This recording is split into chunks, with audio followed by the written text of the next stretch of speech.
भाई कोई तो कारण होगा ना बताने का। इंडिया ब्लॉक के पास नेता नहीं, कोई नीति नहीं। सिर्फ मोदी को हटाना आपकी रणनीति नहीं हो सकती है ना। आप कल का कांग्रेस की आप प्रेस कॉन्फ्रेंस देख लीजिए, इनके नेताओं के बयान आप देख लीजिए, इनके मीडिया स्ट्रैटेजिस्ट जयराम रमेश जी वगैरह इन लोग के बयान देख लीजिए। इनकी प्राथमिकता जो ये अपने बयानों में खुद बहुत प्रोमिनेंटली बोलते हैं, मोदी को हराना है, मोदी को हराना है, मोदी को हराना है। मोदी को हराना देश को विकास की रणनीति का हिस्सा नहीं हो सकता ना। आपके पास अपना विजन क्या है कि जनता आपके साथ जुड़े।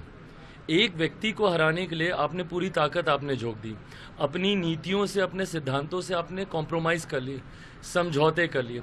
ऐसे धुर विरोधी एक साथ आ गए सिर्फ एक व्यक्ति को हटाने के लिए। ऐसे में मुझे बताइए देश की जनता क्यों आपका साथ देगी? आपकी नीति क्या है? यहाँ तो प्रधानमंत्री जी हम लोग सब गिना रहे हैं ना कि भाई हम लोगों ने उज्ज्वला दिया, हम लोगों ने आयुष्मान दिया, हम लोगों ने 5 किलो अनाज दिया, हम लोगों ने शौचालय बनवा कर दिए, हम लोगों ने किसान सम्मान निधि दी। हम तो सारी बातें गिना रहे हैं। हम तो ये भी बता रहे हैं कि 2047 तक भारत को विकसित देश बनाएंगे। कैसे बनाएंगे? आपकी रणनीति क्या है? आपके पास सिर्फ मोदी को हटाने के अलावा तो कोई रणनीति नहीं है। तो ऐसे में जनता क्यों आपका साथ देगी? भाई कौन मिसलीड कर रहा है तो सब जान रहे हैं ना। जब जब चुनाव आता है धर्म के नाम पर आरक्षण का जिन आप लोग निकाल देते हैं। तो ये मिसलीड हम लोग कर रहे हैं कि आप कर रहे हैं? क्यों धर्म के आधार पर बातचीत शुरू हो जाती है? क्यों धर्म के आधार पर अपीजमेंट पॉलिटिक्स चुनाव के वक्त शुरू हो जाती है? स्पष्ट दिख रहा है कि धर्म के नाम पर राजनीति कौन कर रहा है। भाई ये वो लोग चाहते ज़रूर हैं कि ऐसा हो, पर ऐसा होगा नहीं। ऐसी बातें कर कर मेरे मुख्यमंत्री के नाम का इस्तेमाल कर कर कहीं ना कहीं अपनी राजनीतिक रोटियां सेकने का प्रयास कर रहे हैं। इनको पता है कि अदरवाइज संभवतः इन लोगों की जमानत नहीं बचेगी। एक यही माध्यम है जिसके माध्यम से मेरे मुख्यमंत्री जी के वोटर्स को इन्फ्लुएंस किया जा सकता है। इसी रणनीति के साथ ये बयान दे रहे हैं, उसमें कतई सफल नहीं होने वाले। भाई कोई तो कारण होगा ना बताने का। इंडिया ब्लॉक के पास नेता नहीं, कोई नीति नहीं। सिर्फ मोदी को हटाना आपकी रणनीति नहीं हो सकती है ना। आप कल का कांग्रेस की आप प्रेस कॉन्फ्रेंस देख लीजिए, इनके नेताओं के बयान आप देख लीजिए, इनके मीडिया स्ट्रैटेजिस्ट जयराम रमेश जी वगैरह इन लोग के बयान देख लीजिए।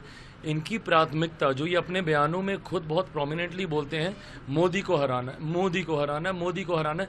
मोदी को हराना देश को विकास की रणनीति का हिस्सा नहीं हो सकता ना।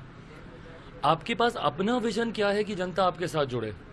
एक व्यक्ति को हराने के लिए आपने पूरी ताकत आपने झोंक दी, अपनी नीतियों से, अपने सिद्धांतों से आपने कॉम्प्रोमाइज़ कर लिए, समझौते कर लिए। ऐसे धुर विरोधी एक साथ आ गए सिर्फ एक व्यक्ति को हटाने के लिए। ऐसे में मुझे बताइए देश की जनता क्यों आपका साथ देगी? आपकी नीति क्या है? यहाँ तो प्रधानमंत्री जी हम लोग सब गिना रहे हैं ना कि भाई हम लोगों ने उज्ज्वला दिया, हम लोगों ने आयुष्मान दिया, हम लोगों ने 5 किलो अनाज दिया, हम लोगों ने शौचालय बनवा कर दिए, हम लोगों ने किसान सम्मान निधि दी। हम तो सारी बातें गिना रहे हैं। हम तो ये भी बता रहे हैं कि 2047 तक भारत को विकसित देश बनाएंगे। कैसे बनाएंगे? आपकी रणनीति क्या है? आपके पास सिर्फ मोदी को हटाने के अलावा तो कोई रणनीति नहीं है। तो ऐसे में जनता क्यों आपका साथ देगी? भाई कौन मिसलीड कर रहा है तो सब जान रहे हैं ना। जब जब चुनाव आता है धर्म के नाम पर आरक्षण का जिन आप लोग निकाल देते हैं।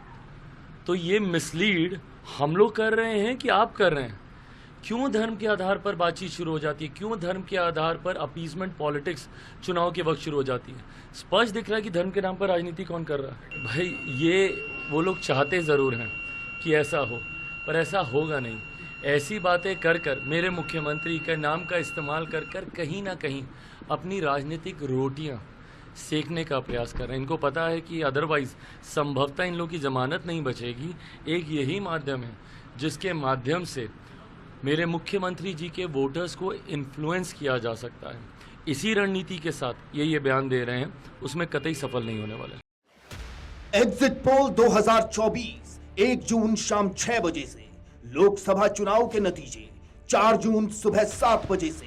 देखिए चुनाव नतीजों से जुड़ी हर खबर सबसे पहले, सबसे सटीक, केवल अमर उजाला पर, amarujala.com।